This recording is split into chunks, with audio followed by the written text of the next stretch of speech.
యగామి class room లో కూర్చొని ఏదో ఆలోచిస్తూ ఉంటాడు. అదే టైంకి తన సార్ తనని ఒక పారాగ్రాఫ్ చదవమంటాడు. యగామి ఆ పారాగ్రాఫ్ చదివేస్తాడు. యగామి పక్కనే ర్యూక్ ఉంటాడు. ర్యూక్ కేవలం యగామికి మాత్రమే కనిపిస్తాడు, వినిపిస్తాడు అనే విషయం మనకి తెలిసిందే. ఈవినింగ్ క్లాస్ అవ్వగానే అందరూ ఇంటికి వెళ్తుంటారు. యగామి ఫ్రెండ్స్ తనని పిలుస్తారు, కానీ నాకు కొంచెం వర్క్ ఉందని చెప్పి యగామి ఇంటికి వెళ్ళిపోతాడు. యగామి ఇంటికి వెళ్ళగానే వెంటనే తన రూమ్ డోర్ ని క్లోజ్ చేసేసి న్యూస్ ఛానల్ పెడతాడు. న్యూస్ ఛానల్లో వచ్చే ప్రతి క్రిమినల్ నేమ్ ని ఆ డెత్ నోట్ లో రాస్తాడు. యగామి తను చూడాలనుకుంటున్న కొత్త ప్రపంచం గురించి ర్యూక్ తో డిస్కస్ చేస్తుంటాడు. అలా వాళ్ళిద్దరూ డిస్కస్ చేసుకుంటుంటే యగామి రూమ్ డోర్ ని ఎవరో నాక్ చేస్తారు. యగామి ఆ డెత్ నోట్ ని తీసి డెస్క్ లో దాపెడతాడు. యగామి రూమ్ లోకి తన సిస్టర్ వస్తుంది. యగామి ఏ డెస్క్ లో అయితే డెత్ నోట్ ని దాపెట్టాడో తన సిస్టర్ అదే డెస్క్ ముందు కూర్చుంటుంది. అది చూసి ర్యూక్ యగామితో ఇలా అంటాడు, యగామి ఆ డెత్ నోట్ ని ఎవరెవరైతే ముట్టుకుంటారో వాళ్ళు నన్ను చూడగలరు, నేను మాట్లాడేది వినగలరు అని. తన సిస్టర్ ఆ డెత్ నోట్ ని ఎక్కడ ముట్టుకుంటుందో అని యగామి టెన్షన్ అవుతుంటాడు. లక్కీలీ తన సిస్టర్ ఆ డెత్ నోట్ ని చూడకుండానే కిందికి వెళ్ళిపోతుంది. కట్ చేస్తే ఐసీపీఓ వాళ్ళు, అంటే ఇంటర్నేషనల్ క్రిమినల్ పోలీస్ ఆర్గనైజేషన్ వాళ్ళు చనిపోయిన 52 క్రిమినల్స్ ది నార్మల్ డెత్ కాదు, ఎవరో చంపేశారు అని డిస్కస్ చేస్తుంటారు.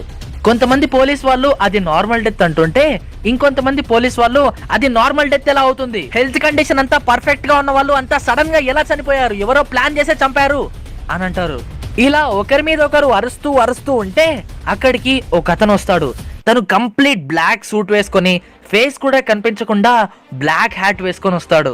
ఆ ఆఫీస్ లో కొత్తగా జాయిన్ అయిన ఒక అతను తన చీఫ్ ని అడుగుతాడు, ఇంతకీ ఈయనెవరు అని. దీనికి ఆ చీఫ్ ఇలా చెప్తాడు, ఇతని పేరు వటారి. ఎల్ తో కాంటాక్ట్ అయ్యేది ఇతనొక్కడే, ఎల్ ఎలా ఉంటాడో ఇతనికి మాత్రమే తెలుసు అని. ఆ ఆఫీసర్ ఇలా అడుగుతాడు, ఇంతకీ ఈ ఎల్ ఎవరు అని. ఎల్ ఒక ఫేమస్ అండ్ ఇంటెలిజెంట్ డిటెక్టివ్.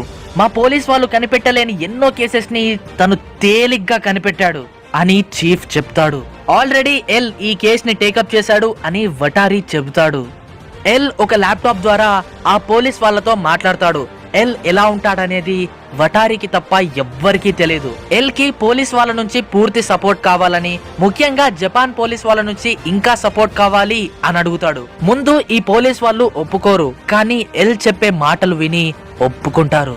యగామి ఆ డెత్ నోట్ ని తన ఫ్యామిలీ వాళ్ళకి గాని ఇంకెవ్వరికి గాని కనిపించకుండా చాలా సేఫ్ ప్లేస్ లో దాపెడతాడు. తను దాపెట్టేది డెస్క్ లోనే, కానీ ఎవరైనా ఆ డెత్ నోట్ ని బయటికి తీయాలంటే ఒక టెక్నిక్ ని ఫాలో అవ్వాలి. యగామి ఒక టెక్నిక్ ని క్రియేట్ చేస్తాడు. తను తప్ప ఇంకా ఎవ్వరు ఆ డెత్ నోట్ ని తీయాలనుకున్నా ఆ డెత్ నోట్ కాలిపోయేలా. అక్కడ ఉండే వాళ్ళు కొంతమంది కీరా అనే పేరు మీద కొన్ని వెబ్సైట్స్ ని క్రియేట్ చేశారు. కీరా అంటే కిల్లర్.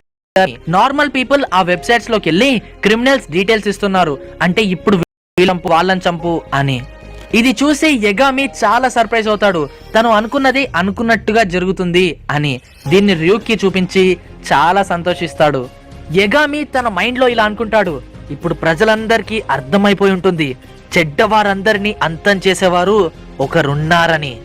ఇలా క్రిమినల్స్ ఒకరి తర్వాత ఒకరు చనిపోతుంటే నార్మల్ పీపుల్ హ్యాపీగానే ఉన్నారు, కానీ ఇంకా క్రిమినల్స్ చాలా టెన్షన్ గా ఉన్నారు. ఎప్పుడేం జరుగుతుందో, నెక్స్ట్ వాళ్ళే చనిపోతారేమో అని ప్రతి క్షణం భయపడుతూనే ఉన్నారు. యగామి న్యూస్ చూస్తూ ఉండగా రన్ అవుతున్న న్యూస్ ఆగిపోయి క్రిమినల్స్ డెత్స్ గురించి డిస్కస్ చేయడానికి ఒక అతను వస్తాడు. న్యూస్ లో అతను ఇలా అంటాడు, నా పేరే లిండ్ ఎల్ టైలర్, నా మరో పేరే ఎల్ అని. ఎల్ ని న్యూస్ లో చూసి ఐసీపీఓ పోలీస్ వాళ్ళంతా షాక్ అయిపోతారు. ఏంటి ఇప్పటి వరకు మనకి ఫేస్ కూడా చూపించని ఈ ఎల్ ఇప్పుడు న్యూస్ లో వస్తున్నాడు అని. అక్కడున్న వాళ్ళంతా ఓహో ఈ ఎల్ ఈ కేస్ ని చాలా సీరియస్ గా తీసుకుంటున్నాడు అని అనుకుంటారు. ఆ న్యూస్ లో ఎల్ ఇలా అంటాడు, రీసెంట్ గా జరిగిన క్రిమినల్ డెత్స్ అవి నార్మల్ డెత్స్ కాదు, కిల్లర్ ఉన్నాడు. కీరా నువ్వు చేస్తున్నది కరెక్ట్ కాదు, నువ్వు చేస్తున్నది అసలు కరెక్ట్ కాదు అని అంటాడు. అది చూసి ఎల్ మీద చాలా కోపం వస్తుంది. ఏంటి నేను చేస్తుంది తప్ప అని తను వెంటనే డెత్ నోట్ తీసి ఎల్ నేమ్ ని ఆ డెత్ నోట్ లో రాసేస్తాడు. ఎల్ నేమ్ ని రాసిన 5 సెకండ్స్ కి ఎల్ లైవ్ లోనే చనిపోతాడు. పోలీస్ వాళ్ళంతా షాక్ అయిపోతారు. అక్కడి వాళ్ళు ఎల్ డెడ్ బాడీని తీసుకెళ్తారు. కాసేపటికి టీవీలో ఎల్ అనే లెటర్ కనిపిస్తూ ఒక వాయిస్ వినిపిస్తుంది. ఆ వాయిస్ ఏమనొస్తుందంటే, నిజంగా కీరా ఉన్నాడా లేడా అని టెస్ట్ చేశా, ఇప్పుడు కీరా నిజంగానే ఉన్నాడు అని కన్ఫర్మ్ అయిపోయింది. నేనే ఎల్ ని. ఇందాక నువ్వు చంపింది నన్ను కాదు, అతి త్వరలోనే నిన్ను పట్టుకుంటాను అని అంటాడు.